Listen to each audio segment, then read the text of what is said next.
Alright guys, I am here. I'm at AutoZone. You can see where I'm at. I'm at the main headquarters. This is the only place that had this part, guys. What I'm talking about is a resistor, blower motor resistor. Now, blower motor resistors back in the old days was a piece of device. Well, it controls the blower motor. Now, we no longer use blower motor resistors. What they call them now is a power module, which does the same thing as a blower motor resistor, but they got some fancy name to it. It's computer operated, and so if I go in and ask for a blower motor resistor, that's likely what I get. Now, the reason, hey, I need a they say you had it at this store, a 2011 Jeep Grand Cherokee. I need the blower motor power module resistor. Alright guys, here it is. This is I don't know, Santec Mopar. They would have had to order it. Y'all know I'm a big huge Mopar guy. They would have had to order it. It would have took 3 days to get here. Not only that, it was way more expensive than this. This was 114. So now let me get out of here. The way I came to this conclusion, guys, like I say, this controls the speed of the blower motor. Now, she came in saying her AC don't work, and it's not an AC don't work, it don't blow. Yes, it don't blow. A lot of people will confuse our inoperative AC system with it's just simply not blowing. Okay, now, you have to have a blower motor to blow across the evap to get the cool air through the compartment to the passenger, right? It's a process, all right? So that wasn't what was happening. Now, a blower motor is fairly easy to test, right? You simply, in this case, it's 2 wires.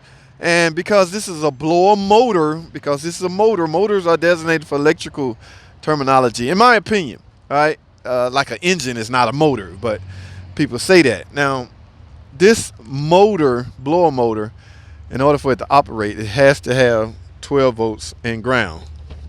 Right, we know that, right? So, I use my test light to verify power supply. Now, you can simply use the other end of your test light to see if the circuit is complete. This circuit was complete.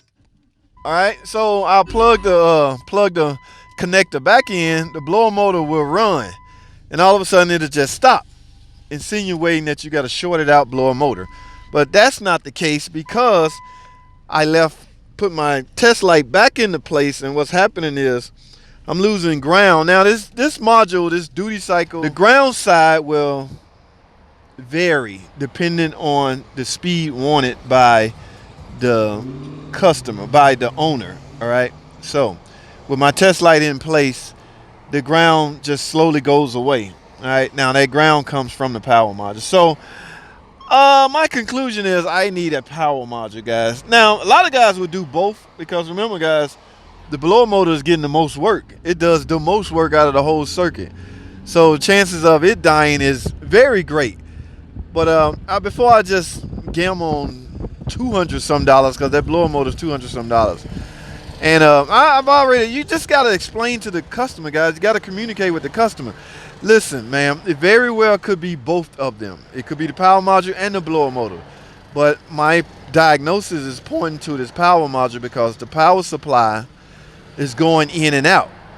All right? You get a request from the AC control head, which goes to the power module, which is the resistor. And from there, the speed requested by the owner is dictated.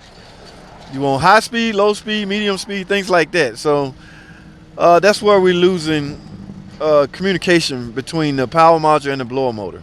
All right, so I'm going to go with this power module, and we'll see what happens. If they need a blower motor, she's prepared to spend an extra $120 to get a blower motor. Okay, now at most establishment, like this is a personal customer of mine, so I can communicate and talk to them about what I'm doing and trying to prevent from spending an excessive amount of money or wasting money in that case. But a dealership, no. We would literally have to write up an estimate for both. Okay, remember what I told y'all about most huge shop. They are big fans of low risk high successful rate repairs. Okay, you can't miss out. Now you really, if you get an AC control head, a power module, and a blower motor, there's no way you can go wrong. But I can almost assume they will let me get away with writing up an estimate for a blower motor and a resistor.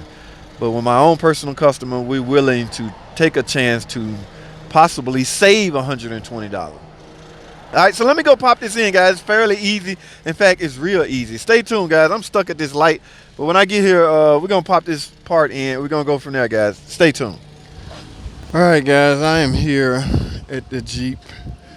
That's right where I left it and diagnosed it. Okay. We're getting ready to... The blower motor resistors on the passenger side, by the way, guys. I left all the panels and stuff off because I knew I was coming back. Now, you don't really have to, I don't think. Let's find out together. All right.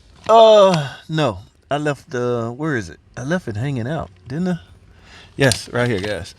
Because I knew I was about to. So here's my, and where it goes, guys, there's two little screws that hold it. Let me take y'all diving. I'll see the little, yes, that's where it goes into the little box. And it screws in with two little T20 torque bits. All right, so this is the old one. Matter of fact, let me unplug it, get it out of here. All right. Yes. Now, I don't think I got a chance to show you guys. Well, I'll put some video clip up. I think I filmed it. I just don't think I was talked about it while I was filming. I'll put some video clip up of me with my test light testing the blower motor operation. Okay. Here's the new one. Don't let these things trick you, guys. There has to be some type of device that controls blower motor operation. It's not just going to get straight command from the AC control head. So this little device here carries that responsibility. Come on out of here, baby. All right, so yep, looks the same as the old one, except for it's brand new. And guys, they do fail from time to time. A lot of people say, do they go bad? No, they fail. I like the word fail. Go bad is, I don't know. I guess I've been in the dealership too long, but that's the language we're using. Everybody using the YouTube world. It went bad. Okay, we cannot use that terminology. So guys, let me pop this in and grab the screws and put this in. Hold tight.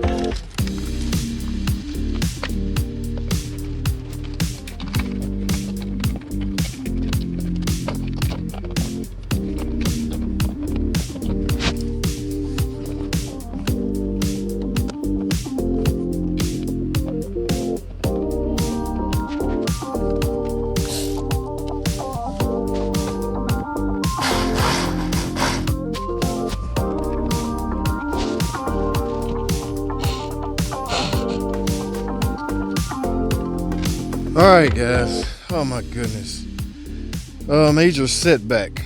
Okay, now guys, this is why I'm a huge fan for OEM parts. This is the one I just got from AutoZone. Now he didn't really ask me anything technical. I just told him the year, make, and model. So I guess he can put two and two together and figure out what kind of climate system I have. But look at this. My connector won't plug in. I see why. Y'all see this part right here versus this part right here. Okay, this has one terminal sticking out and this one has three. So the connector is not plugging into. I should have looked at this before I even plugged it in, but you know, I'm under the assumption that I have the correct part. I need one like this, guys. And here's the OEM. I might have no choice but to go OEM. Oh my goodness, she wanted her car today too, guys. But guys, for the record,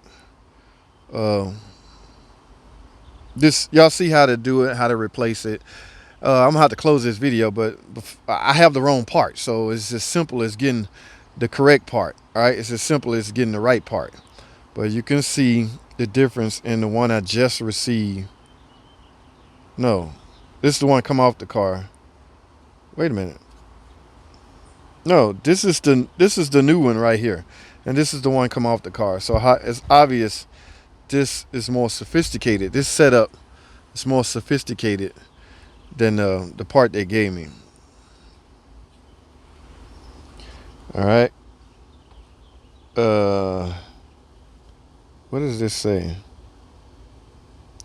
Now I mixed them up. I don't know which one is new, but I had to look at my connector. My connector have one pin in this center part right here of the connector. That's the one. This is. And I thinking I just looked. I remember it had one pin, so this is the one that come off the car. So I need one like this, not this. I'm taking this junk back. Damn. 3 prongs. You would think this is more fancier. I don't know. At any rate, I'm gonna close this video, guys. That's all I have. Y'all see where I was going with the troubleshooting and the diagnosis. All right, but that's all I have. Thanks for watching. Comment, subscribe. And I'll see y'all in the next video.